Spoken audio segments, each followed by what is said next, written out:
Nggak laku? Nggak laku. Berarti waktu kemarin itu nggak laku, nggak ada yang beli? Nggak ada. Kalau bapak nggak pulang, tidur mana pak? Ah, di alun-alun Magelang itu bisa tidur. Di jalan itu pak? Kalau belum dapat uang, Nggak pulang? berani Iya. pulang. Ya, untuk mencukupi anak dan istri saya, Tentu, ya, ya. itu belum saya bayar sebanyak 1.600.000. Ini ingat sebuah hadis. Ya, sebaik-baiknya usaha ialah berdagang, ya kan? Karena 90% pintu rezeki datang dari sana.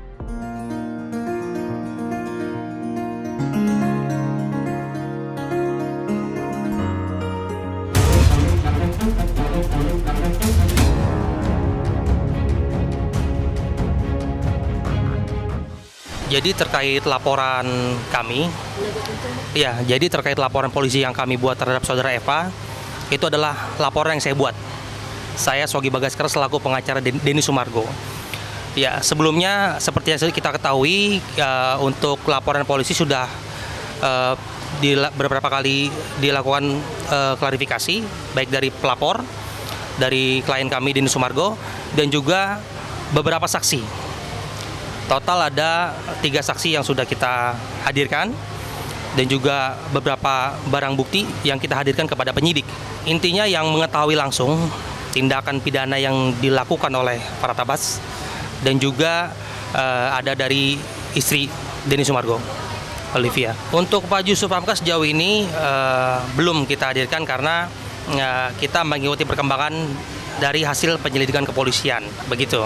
Tapi untuk saat ini Pak Yusuf tidak kita hadirkan sebagai saksi sesuai apa yang sudah dirilis oleh pihak kepolisian. Intinya dari kami betul-betul ketika sudah melaporkan polisi itu kita melihat bahwa ada unsur pidana yang dilakukan dan juga kita berjuang untuk bagaimana laporan kami bisa berlanjut sampai ke pengadilan dan orang tersebut diadili. Gitu. Jadi kami bukan pengacara yang asal lapor. Kita ini pengacara itu harus menjaga marwah officium nobile. Itu ketika kita berbuat sesuatu atau menuduh orang sesuatu, kita bisa buktikan. Jadi jangan menghilangkan martabat pengacara membuat asal laporan gitu. Ya kita lihat aja, tapi yang pasti saya selaku kuasa hukum Denny Sumargo, kita betul-betul pantang mundur lah. Untuk kali ini ya memang Bang Densu ingin berikan pelajaran lah. Tapi saya memaklumi Denny harus melaporkan saya. Saya sangat memaklumi gitu. Biasanya orang kalau takut banget di penjara pasti bilang dia nggak takut, udah simpel aja. Terkait FA ya itu dia saya laporkan. Begini, ini kan sudah diperiksa, pasti lidik ya. Nanti mekanismenya biar kawan-kawan tahulah tadi. Yang kita tekankan pengancamannya ya. Sebetulnya kita melaporkan sebelum dia laporkan, ya kan. Tapi di hari yang sama kita melaporkan dia laporkan, kita lapor. Cuma yang pasti kami sudah melampirkan beberapa bukti unsur pidana yang diduga telah dilakukan oleh saudara Eva. Ya silakan aja dipanggil, nggak ada masalah. Ini kita jelasin bahwa Densu yang menyerang saya, Densu yang ngajak saya baku tikam. Dia ngaku-ngaku aja, kemarin dia ngaku nggak takut, ternyata dia takut. Selama ini dia bilang dia nggak takut kan, dia berani kan, ternyata lapor Polda kan.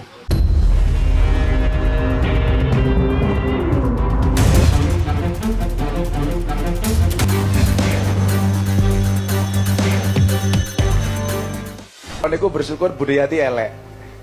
Mila dadi sinden. Layu dadi lo. Saiki kok dadi suarane kaya ngono. Oh, untung Gus.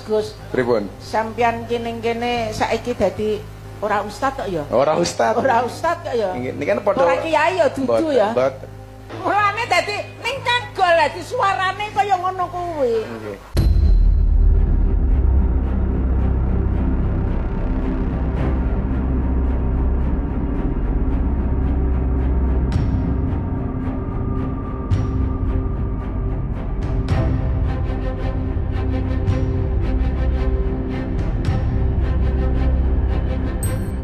Yang saya sayangkan akhir-akhir ini dan saat terakhir-terakhir ini ada salah satu mungkin adab ya, kita bilang adab dalam berkomunikasi yang kurang elok, yang kurang baik dalam seseorang yang menjadi utusan khusus presiden, apalagi di bidang kerukunan beragama.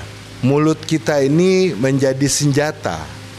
Ya, kita bisa, bangsa ini bisa damai atau tidak kalau kita memberikan pesan, membawai tata cara kita itu dengan elegan, dengan baik, dengan halus, dengan lembut. Apalagi kita bangsa Indonesia, bangsa yang ketimurannya kuat, adat ketimurannya tuh kuat. Apalagi Gus Miftah ini kan dari Jawa ya. Orang Jawa itu kan kenal dengan toto kromo. Nah, kalau toto kromonya ini dalam komunikasi, dalam menyampaikan pesan ataupun mengkritik, menyakiti hati wong cili, ini harus dipikirkan. Ini harus direvisi. Mungkin ada hilafnya, ada hilaf, ada salahnya. Karena manusia itu kan tempatnya salah ya.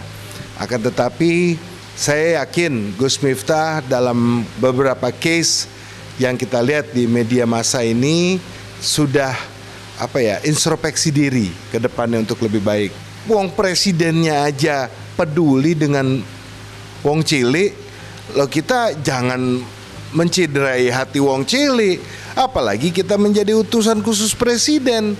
Itu ibaratnya sebagai walinya presiden.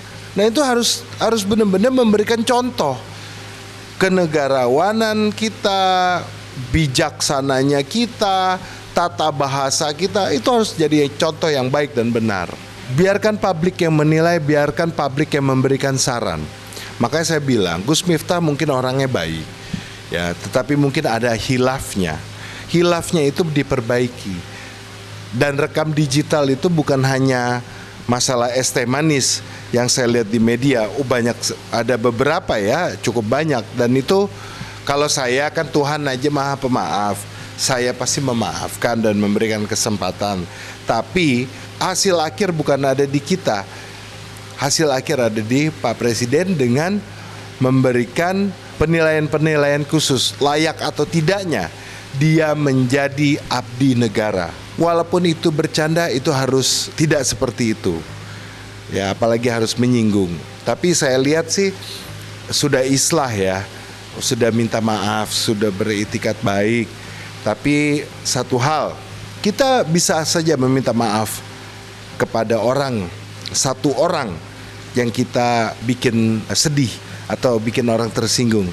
Tapi sebagai kita tokoh bangsa, orang yang punya jabatan di dalam pemerintah, itu bukan hanya satu orang. Akan tetapi rakyat Indonesia itu adalah pengamat kita. Itu adalah orang yang menilai kita.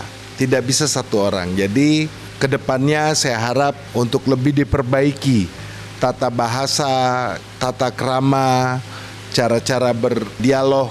Walaupun caranya cara anak muda boleh, tapi kan bahasa itu kan sangat harus penuh dengan sopan santun. Apalagi tokoh agama loh. Orang yang menjadi utusan khusus presiden bidang kerukunan beragama itu harus menjaga tata bahasa kita untuk tidak menyinggung satu sama lain.